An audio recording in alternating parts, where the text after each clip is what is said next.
नमस्कार प्यारे विद्यार्थियों, आप सभी का चैनल पर हार्दिक स्वागत है। प्यारे विद्यार्थियों, मैं चंद्र सिंह आपको आज कक्षा 12 के हिंदी अनिवार्य के हाफ ईयरली एग्जाम 2021 के प्रश्न उत्तर को बता रहा हूँ। समय है 2 घंटे 45 मिनट और पूर्णांक 48 अंकों का आपका पेपर होना है। 48 अंकों का इसलिए होना है कि 20 अंक का पहला हो चुका है, 20 का दूसरा हो चुका है, 48 का ये हो जाएगा और 12 होमवर्क के कुल मिला के आपके 100 अंक हो जाएंगे अब तक के। जैसा कि आपके 100 में से 100 आते हैं तो 20 भेजे जाएंगे, 100 में से 90 आते हैं तो 18, 95 आते हैं तो 19, यानी 5 नंबरों का 1 नंबर। फालतू का समय न गंवाकर चलते हैं प्रश्न पत्र की ओर। उससे पहले आप वीडियो को लाइक कर दीजिए, चैनल को सब्सक्राइब कर दीजिए, घंटे का निशान दबाकर ऑल बटन पर भी क्लिक कर दीजिए और अन्य साथियों को शेयर जरूर कर दीजिए। शेयर करना बिल्कुल भी ना भूलिएगा। सामान्य निर्देश क्या है? निर्देश नंबर 1, परीक्षार्थी सर्वप्रथम अपने प्रश्न पत्र पर नामांकन अनिवार्यता लिखिए, रोल नंबर लिख दीजिए। दूसरा, सभी प्रश्न करने अनिवार्य है। तीसरा, प्रत्येक प्रश्न का उत्तर दी गई उत्तर पुस्तिका में लिखें। मैं आपको इन प्रश्नों के हल बताऊंगा। मैं इन प्रश्नों के कुछ प्रश्न हैं जिनके उत्तर बताने वाला हूं। प्रश्न नंबर 4 देखो, जिन प्रश्नों में आंतरिक खंड है उन सभी के उत्तर एक साथ ही लिखे। प्रश्न नंबर 5, प्रश्न पत्र के हिंदी पर अंग्रेजी रूपांतर में किसी प्रकार की त्रुटि, अंतर, विरोधाभास होने पर हिंदी भाषा के प्रश्न सही माने। आगे बढ़ते हैं अपने प्रश्नों की ओर। खंड नंबर ए। अब देखो, खंड नंबर ए बहुविकल्पी प्रश्न है। इसमें आपको क्या करना है? गद्यांश पढ़ना है। हिंदी में देखो, थोड़ा सा गद्यांश पढ़ लेते हैं 1 मिनट के अंदर। 1 मिनट लगेगी अपने को, फिर प्रश्न करने में बहुत आसानी होगी। हिंदी में राम काव्य की विस्तृत परंपरा मिलती है। हिंदी में सर्वप्रथम 1342 में लिखित कवि भूपति कृत रामचरित रामायण का संकेत मिलता है, परंतु उसकी अभी तक कोई प्रतिलिपि उपलब्ध नहीं है। हिंदी में तुलसी ही रामायण के प्रमुख कवि है। तुलसी के समकालीन कवियों में मुनीलाल कृत राम प्रकाश काव्य मिलता है, जो रीति शास्त्र के आधार पर लिखा गया है। महाकवि केशव ने रामचंद्रिका नामक महाकाव्य की रचना की है, जिसमें काव्य कौशल का तो प्रधान है, परंतु चरित्र चित्रण एवं प्रवादात्मकता की उपेक्षा की गई। सेनापति ने भी अपने कवित्व रत्नाकर में चौथी एवं पांचवी तरंगों के अंतर्गत रामायण एवं राम रसायन का वर्णन किया है। तुलसीदास के समकालीन कवियों के उपरांत भी हिंदी में राम काव्य के दर्शन होते हैं। इनमें से हृदय राम कृत हनुमाटक मिलता है। तदुपरांत प्राणचंद्र चौहान कृत रामायण महानाटक मिलता है, जो संवाद के रूप में लिखा गया है। अब देखो प्यारे विद्यार्थियों, हमने पढ़ लिया है गद्यांश, और गद्यांश पढ़ लिया है तो उत्तर देने में बहुत ही बड़ी आसानी होगी। सावधानी पूर्वक प्रश्नों को पढ़िए। ये देखो, 1 नंबर प्रश्न, उपयुक्त गद्यांश का उचित शीर्षक क्या है? तुलसी काव्य, राम काव्य, केशव काव्य और उपयुक्त सभी। तो हमने ऊपर पढ़ा है केवल और केवल इस गद्यांश के अंदर राम काव्य की ही चर्चा की गई है। कौन से काव्य की चर्चा की गई है? राम काव्य की। तो इस प्रश्न का उत्तर हो गया आपका ब। आगे देखो, पहले का दूसरा, निम्न में से किस काव्य की अभी तक कोई प्रतिलिपि प्राप्त नहीं हुई है? रामचरित रामायण की, राम प्रकाश काव्य की, रामचित्रण की, रामचरित मानस की। तो भाई देखो, रामचरित मानस की तो तुलसीदास की प्रतियां बहुत सारी है, लेकिन ये जो ए पर है ना, रामचरित रामायण, रामचरित रामायण, तो रामचरित मानस तुलसीदास की और रामचरित रामायण अपने ऊपर पढ़ा है। रामचरित रामायण की हमें कोई प्रति नहीं प्राप्त हुई है, तो इसका ए उत्तर हो गया। पहले का तीसरा, निम्न में से कौन सा काव्य रीतिकाल के आधार पर लिखा गया है? रीतिकाल के आधार पर कौन सा काव्य लिखा गया है? रामचरित रामायण, राम प्रकाश, हनुमानाटक, रामचंद्रिका। तो इसमें रीति काव्य के अनुसार भाई राम प्रकाश लिखा गया है। कौन सा लिखा गया है? राम प्रकाश। तो आपके इस प्रश्न का उत्तर हो गया ब। अब आगे बढ़ते हैं। डिस्क्रिप्शन में WhatsApp group, Facebook page, Instagram, Twitter, Telegram channel का लिंक दिया गया, जिस पर क्लिक करके आप हमारी सोशल साइट से जुड़ सकते हैं। देखो, पहला का चौथा प्रश्न, रामचंद्रिका काव्य के कवि है। रामचंद्रिका काव्य के कवि है सूरदास, तुलसीदास, केशव, मुनीलाल। तो ये आपके केशव है। रामचंद्रिका के कवि कौन है? केशव है। तो से हो गया चौथे में से। अब बात करते हैं 5वें प्रश्न की। निम्न में से कौन सा काव्य संवाद रूप में लिखा गया है? रामायण महानाटक, रामचरित रामायण, राम प्रकाश और रामचंद्रिका। यानी क्या पूछा? काव्य संवाद के अंदर कौन सा लिखा गया है? तो ये लिखा गया आपका रामायण महानाटक। रामायण महानाटक। तो ए उत्तर हो गया आपके इस 5वें प्रश्न का। छठा प्रश्न, निम्न में से राम भक्ति के कवि नहीं हैं। निम्न में से राम भक्ति के कवि नहीं है। तुलसीदास, केशव, हरदयाराम, सूरदास। तो सूरदास है वो राम भक्ति के कवि नहीं है। तो आपका इस प्रश्न का उत्तर क्या हो गया? द हो गया। छठे प्रश्न का उत्तर हो गया द। आगे बढ़ते हैं। अब देखो ये एक और गद्यास है, बिल्कुल छोटा सा है, इसको पढ़ लीजिए, उत्तर देने में आसानी होगी। 2 मिनट का, 1 मिनट का गद्यास है। इसमें लिखा हुआ है कि अपठित गद्यास को ध्यानपूर्वक पढ़कर वस्तुनिष्ठ प्रश्नों के उत्तर अपनी उत्तर पुस्तिका में लिखिए।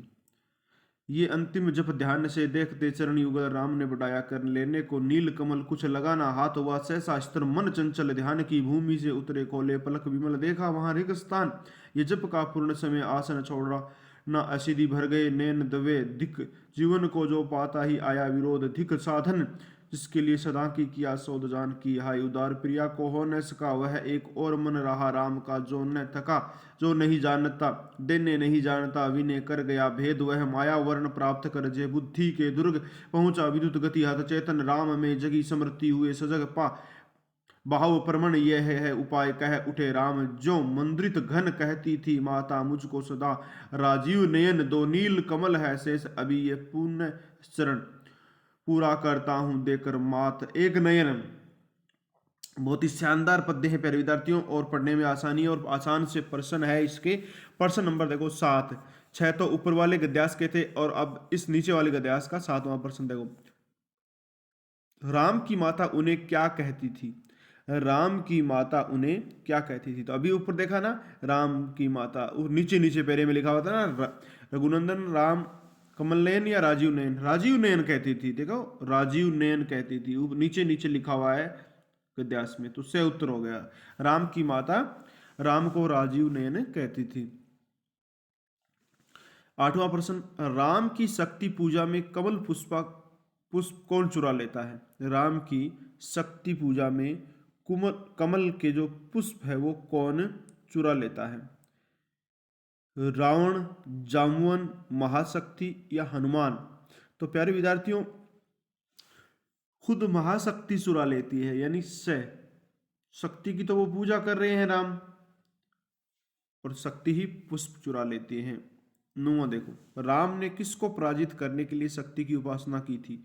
रावण, मारीच, कंस और मेघनाथ। तो आप सभी को पता है शक्ति की पूजा, देखो मारीच को भी मारा था जो हिरण बन के आया था, वहां कोई शक्ति पूजा नहीं हुई थी।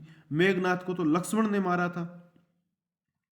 कंस को भगवान श्री कृष्ण ने मारा था, तो बचा एक रावण। तो आपके इस 9 का उत्तर हो गया ए रावण।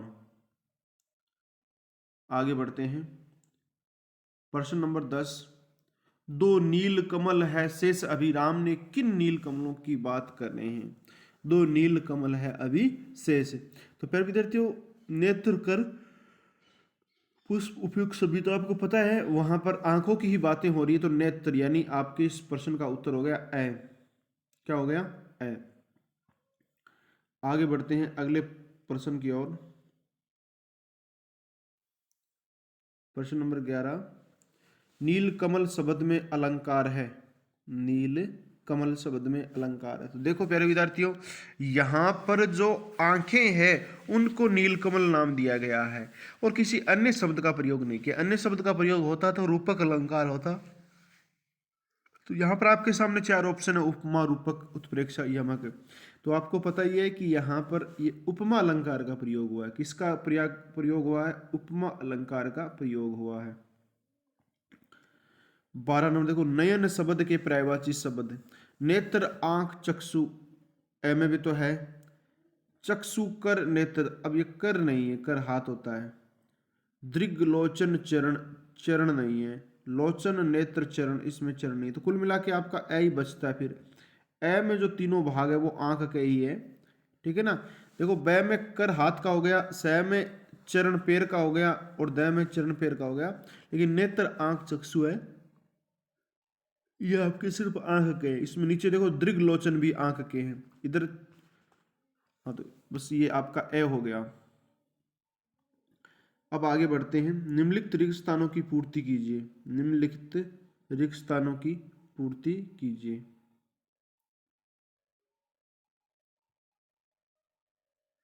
जिस भाषा को बालक अपनी माँ तथा परिवार द्वारा सीखता है उसे कहते हैं। तो प्यारे विद्यार्थियों, आपको पता है कि बालक माँ और परिवार द्वारा सीखता है, वो होती है मातृभाषा। तो सावधानी पूर्वक इनको कर लेना भाई, किसी प्रकार की कोई कमी नहीं रह जाए। मातृभाषा, पहले का उत्तर क्या है? मातृभाषा। जिस भाषा को बालक अपनी माँ तथा परिवार द्वारा सीखता है उसे मातृभाषा कहते हैं। आगे बढ़ते हैं दूसरे प्रश्न की ओर। हिंदी लिपि में लिखी जाती है, देवनागरी लिपि में। हिंदी कौन सी लिपि में लिखी जाती है? देवनागरी लिपि में लिखी जाती है। देखो लिखा हुआ प्रश्न है, आराम से इसका उत्तर कर देना। हिंदी देवनागरी लिपि में लिखी जाती है। उसके बाद आगे बढ़ते हैं तीसरे प्रश्न की ओर। मेरा घर गंगा पर है, वाक्य में शब्द शक्ति है। मेरा घर गंगा में है, गंगा पर है, वाक्य में शब्द शक्ति है। तो भाई इसमें स्पष्ट सी बात है, उसके गंगा किनारे होगा, गंगा के आसपास होगा, कोई विशेष बात नहीं है। तो इस रेगिस्तान में आएगा, तीसरे के रेगिस्तान में अभिदा शब्द। तीन शब्द शक्ति होती है ना, अभिदा, लक्षणा, व्यंजना। तो इसमें सीधी सी बात है, तो ये अभिदा है, ठीक है ना। कौन सी है? अभिदा शब्द शक्ति है। अब देखो चौथा, शब्द की जिस शक्ति से किसी शब्द के सबसे साधारण लोक प्रचलित अर्थ का बोध हो वाच्यार्थ होती है। तो अपने वाच्यार्थ और वाच्यार्थ में कौन सी होती है? देखो यहां पर आप दो कर सकते हैं। देखो शब्द की जिस शक्ति में किसी शब्द के सबसे साधारण और लोक प्रचलित अर्थ का बोध हो। सबसे साधारण तो अभिधा ही है, और लोक प्रचलित तो अभिधा ही होगी। तो अभिधा, लेकिन अभिधा का भी कौन सा भाग होगा? अपने वाच्यार्थ। अभिधा में क्या होगा? वाच्यार्थ। तो आप सीधा अभिधा भी कर दोगे तो भी आपका उत्तर सही है, वाच्यार्थ। आगे बढ़ते हैं, प्रश्न नंबर 5। मैं निज रोदन में राग लिए फिरता हूं, उक्त काव्य पंक्ति में। देखो, मैं निज रोदन में राग लिए फिरता हूं। निज रोदन, दुखी होकर, फिर राग लिए मतलब गीत गाता फिरता हूं। तो कहने का मतलब यहाँ पर अलंकार है। कौन सा अलंकार का प्रयोग है प्यारे विद्यार्थियों? 5वें में विरोधाभास अलंकार है। देखो रोदन अलग चीज है और राग अलग चीज है, रोना और गीत गाना। तो देखो यहाँ पर अलंकार है विरोधाभास, तो आप कर देना विरोधाभास अलंकार। कौन सा कर देना? विरोधाभास अलंकार कर देना। अब देखो छठा, भगवान भगतों की भयंकर भूरी बिसारिये, उक्त काव्य पंक्ति में भय वर्ण की। देखो भगवान भगतों की भयंकर भूरी बिसारिये, भय की 4 बार आवृत्ति हुई। देखो उक्त काव्य में भय वर्ण की 4 बार आवृत्ति के कारण। तो आपको इसको क्या लिखना है? इसका उत्तर है, पहले रिक्त स्थान में लिखो 4 बार आवृत्ति। 4 बार आवृत्ति, पहले रिक्त स्थान में 4 बार आवृत्ति के कारण। अलंकार कौन सा हो गया? अनुप्रास अलंकार हो गया। कौन सा अलंकार हो गया? अनुप्रास अलंकार। तो आप कैसे लिखोगे पहले रिक्त स्थान में कि भगवान भगतों की भयंकर भूरी बिसारिये, उक्त पंक्ति में भय वर्ण का 4 बार आवृत्ति के कारण अनुप्रास अलंकार है। तो पहले में 4 बार आवृत्ति और दूसरे में अनुप्रास अलंकार का प्रयोग हो जाएगा। अब देखो आगे बढ़ते हैं प्रश्न नंबर 2 की तरफ। तो निम्न पारिभाषिक शब्दों के अर्थ लिखिए। देखो ए में एप्लीकेट, एप्लीकेट माने होता है आवेदक। क्या होता है? आवेदक। जैसे एप्लीकेशन आवेदन करने वाला, तो ये आवेदक है, ये कर देना आवेदक। और एक्यूज, एक्यूज माने होता है माफ करना। एक्यूज माने क्या होता है? माफ करना। तो जैसे मान लो कि कोई व्यक्ति, किसी को दंड या सजा दी गई है और उसके माफ की बातें आती है, तो वो एक्यूज के अंदर शामिल हो जाएगा। तो अगला अपना पास है 2 नंबर।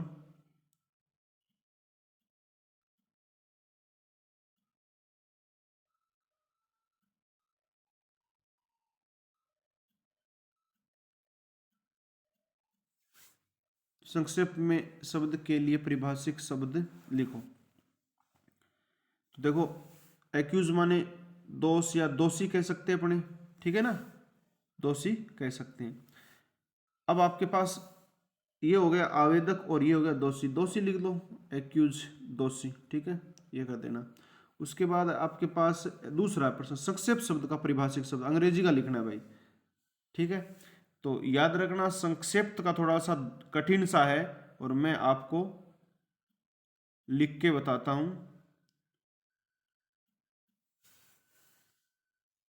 ABBREVIATION।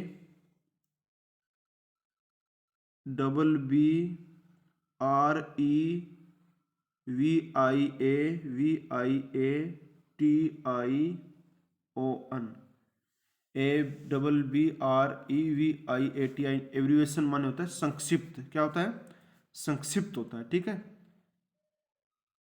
अब ये आगे किताब के प्रश्न है। अभी मेंढक मंडली का दूसरा नाम क्या है? फीचर लेखन क्या है? किशनदा की कौन सी छवि यशोधर बाबू के मन में बसी हुई है? कौन सी बात यशोधर बाबू के कभी कभी तंजियल कहते हैं? पाठशाला में लेखक का विश्वास क्यों बढ़ने लगा? जूझ कहानी के आधार पर बताइए। जूझ पाठ आनंद यादव के किस प्रकार के उपन्यास का अंश है? लेखक को कभी लगा कि उनके नए पंख निकल गए? कौन नारायण की किन्हीं दो रचनाओं का हजारी प्रसाद द्विवेदी का जन्म कब और कहाँ हुआ था? तो आप इन प्रश्नों के उत्तर भाई किताब में देख लो फटाफट। ज़्यादा मेरे किताब में देखे हुए नहीं है तो आपकी आसानी हो जाएगी। अब आगे क्या है? खंड ब, निम्नलिखित लघुत्तम प्रश्नों के उत्तर अधिकतम 40 शब्दों में लिखना है। प्रिंट माध्यम की किन्हीं दो कमियों को समझाइए। हिंदी में नेट पत्रकारिता पर टिप्पणी लिखिए। खेलों की ओर बढ़ता रुझान विषय पर एक संक्षिप्त आलेख तैयार कीजिए। कैमरे में बंद अपाहिज व कविता की मूल संविधा लिखिए। कविता एक खेल है, बच्चों के बहाने पंक्ति का स्पष्ट कीजिए। भगत जी पर बाजार का जादू नहीं चलता क्यों? आगे देखो 10 नंबर प्रश्न। भगतिन दुर्भाग्य में उसे कम हटिन नहीं था। यशोधर बाबू को घर जल्दी लौटना पसंद नहीं था। यदि आप दत्ताजी राय के स्थान पर होते तो लेखक क्या मदद करते? देखो भाई, आप इन प्रश्नों के उत्तर अपनी किताब में देख लो फटाफट। मैं तो लिखूंगा तो बहुत ज़्यादा अपना बहुत लंबा चौड़ा क्या हो जाएगा, वीडियो हो जाएगा। अब देखो यहाँ पर क्या है, खंड 6 में ये 250 शब्दों में भूलना दंड से ये फिर भी पुरस्कार मानकर ग्रहण करना चाहिए। सहर्ष स्वीकारा है। कविता के आधार पर उक्त कवि की समीक्षा कीजिए। फिर या अथवा में फिराक गोरखपुरी की रुबाइयों की भाषा में प्रसंग सूरदास के वात्सल्य वर्ण की सादगी की याद दिलाता है। उदाहरण से स्पष्ट कीजिए। फिर देखो अगला प्रश्न है 14 नंबर। लाहौर अभी तक उनका वतन और दिल्ली मेरा, तो बाकी सब रफ्ता रफ्ता ठीक हो जाएगा।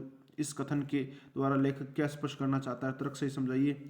सीरीज की तुलना गांधी से करते हुए स्पष्ट कीजिए कि सीरीज को अवधूत क्यों माना गया है। 15 नंबर प्रश्न देखिए। सिल्वर वेडिंग पीढ़ी के वैचारिक अंतराल की कहानी है। उदाहरण से स्पष्ट करनी है। एक गुरु किस प्रकार एक विद्यार्थी के जीवन को नई दिशा दे सकता है? जूझ पाठ के आधार पर उदाहरण से स्पष्ट कीजिए। तो ये पाठ अपने फटाफट देख लो भाई, सरल प्रश्न है 16। शमशेर बहादुर सिंह का कवि परिचय लिखिए अथवा महादेवी वर्मा का लेखक परिचय लिखिए। तो ये आप दोनों में से कोई एक कर देना।